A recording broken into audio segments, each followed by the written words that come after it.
एक आदमी किसी गांव में गया, वो गांव वालों से पूछता, क्यों भैया ये गांव रामपुरा है? तो गांव के लोग, बुंदेलखंड की घटना, ये रामपुरा है? तो गांव वाले कहें हाओ। अब वो समझे नहीं कि हाओ है कि रामपुरा। फिर दूसरे से पूछा, भैया रामपुरा? हाओ। तीसरे से पूछा, रामपुरा? हाओ। अब सब कहें हाओ। एक आदमी पढ़ा लिखा दिखा, उसने कहा कि भाई साहब ये गांव रामपुरा है? उसने कहा जी हां। हाँ, अब समझ में आया, यहां सब लोग हाओ हाओ करते थे, आपने जी हां कहा। तो वो बोला कि जो बिना पढ़े लिखे लोग हैं वे हाओ हाओ करते हैं, और जो पढ़े लिखे हैं वे जी हां ऐसे बोलते हैं। अच्छा, तो आप तो पढ़े लिखे होंगे? तो बोला हाओ।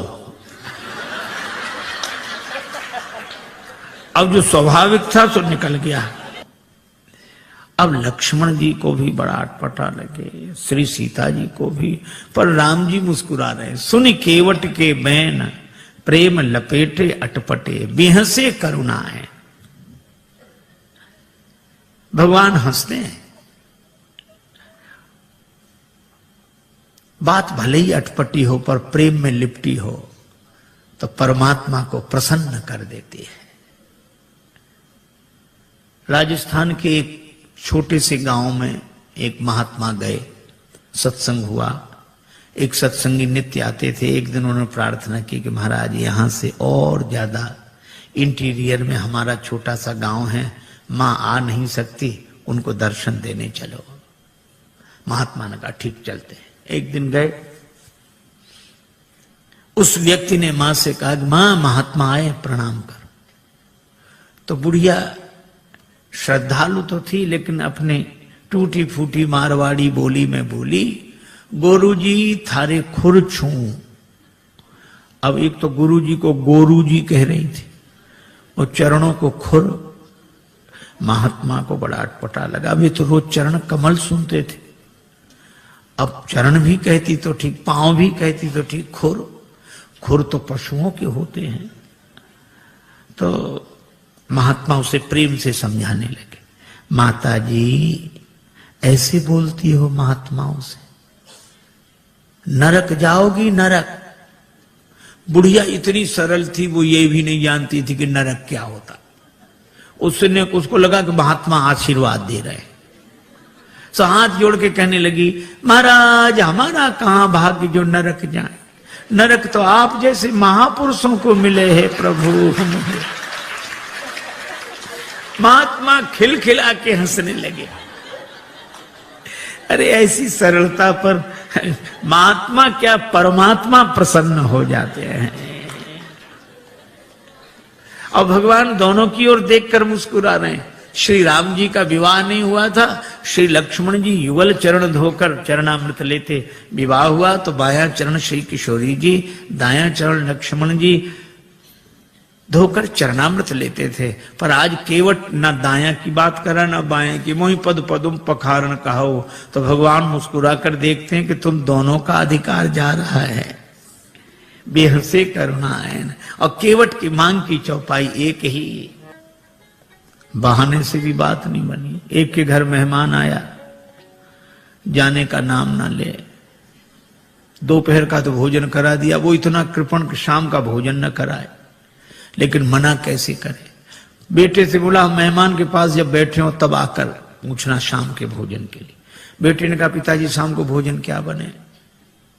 तो पिता मेहमान के बगल में बैठा था। पिता कहने लगे शाम को फिर भोजन, अभी मेहमान के साथ तो हमने भोजन किया ही था, अब शाम को फिर भोजन करें, हम कोई राक्षस हैं? मेहमान से पूछ लो, मतलब मेहमान भोजन करे तो राक्षस। बेचारे मेहमान ने भी कह दिया कि नहीं ठीक है, हो गया। बहाने में लोग बड़े चतुर। एक महात्मा किसी वृद्धा माता के यहां भोजन को गए, मैया ने सब भोजन परोस दिया, पंखा लेके बैठ गई। थाली में पीछे पापड़ रखे थे, पापड़ परोसना भूल गई। अब महात्मा का मन पापड़ पे जाए बार बार। मन का ये स्वभाव है, जो करोड़ों की चीज मिली हो तो उसे 2 कौड़ी की लगती है, 2 कौड़ी की चीज ना मिले तो करोड़ों की लगती है।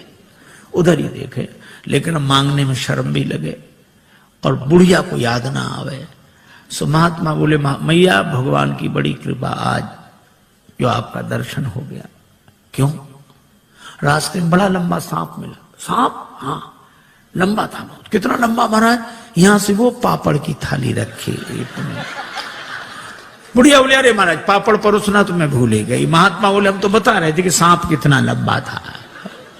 तो कई बार बहाने से भी बात बन जाती, युक्ति से बना लेना चाहिए, लेकिन कई बार बहाने से भी बात नहीं बनती। एक के घर मेहमान आए जाए नहीं, और बेचारा घर वाला संकोची कुछ कहे नहीं। 5-7 दिन हो गए। एक दिन पति पत्नी से बोला कि देवी, ये मेहमान तो जाता ही नहीं, कोई उपाय? पत्नी बोली, और खिलाओ पिलाओ और सम्मान करो, काहे को जाएगा वो? देखो देखो, ये व्यंग मत करो, तो उपाय बताओ। पत्नी बोली, उपाय तो है 3 मर्ज, उपाय 1। बुखार हो, जुखाम हो, मेहमान हो। ज्वर जुखाम और पाहुना, ज्वर जुखाम और पाहुना, इनका एक उपाय, लंघन दे दो तान के फिर न वापस आए। लंघन दे दो, बुखार नहीं आएगा, लंघन दे दो, जुकाम नहीं आएगा, लंघन दे दो, मेहमान नहीं आएगा। हाँ, ये बात तो ठीक है, लेकिन अब हम लोग भोजन बनाएं उसे ना दें तो एक दिन ना बनाओ। तो नहीं बनाने का तो कोई कारण होगा। झगड़ा, हम लोगों में झगड़ा होते नहीं, झूठा ही झगड़ा कर लो। अब बाहर वाले कमरे में मेहमान बैठा, भीतर जोर जोर से इन्होंने झगड़ा करना शुरू किया। पति ने डांटना शुरू किया, और पत्नी ने, मुझे देखो तुम मुझे डांटते रहते, और आज और ये, आज भोजन ही नहीं बनाऊंगी मैं। पति बोला, बनाना ही मत, मैं कोई मर नहीं जाऊंगा एक दिन भूखे। अब जो झगड़ा शुरू हुआ, और मेहमान ने सुना कि आज इन्हीं को नहीं मिल रहा है, तो उसने अपना थैला उठाया, गया। पत्नी ने देखा कि गया, पति ने देखा गया। सो पति बोला, आप काहे को रो रही हो? हमने कोई सच्चा डांटा था? हमने तो झूठा डांटा था। सो पत्नी मुस्कुरा कर बोली, मैं कोई सचमुच रो रही हूं? मैं तो झूठे ही रो रही हूं।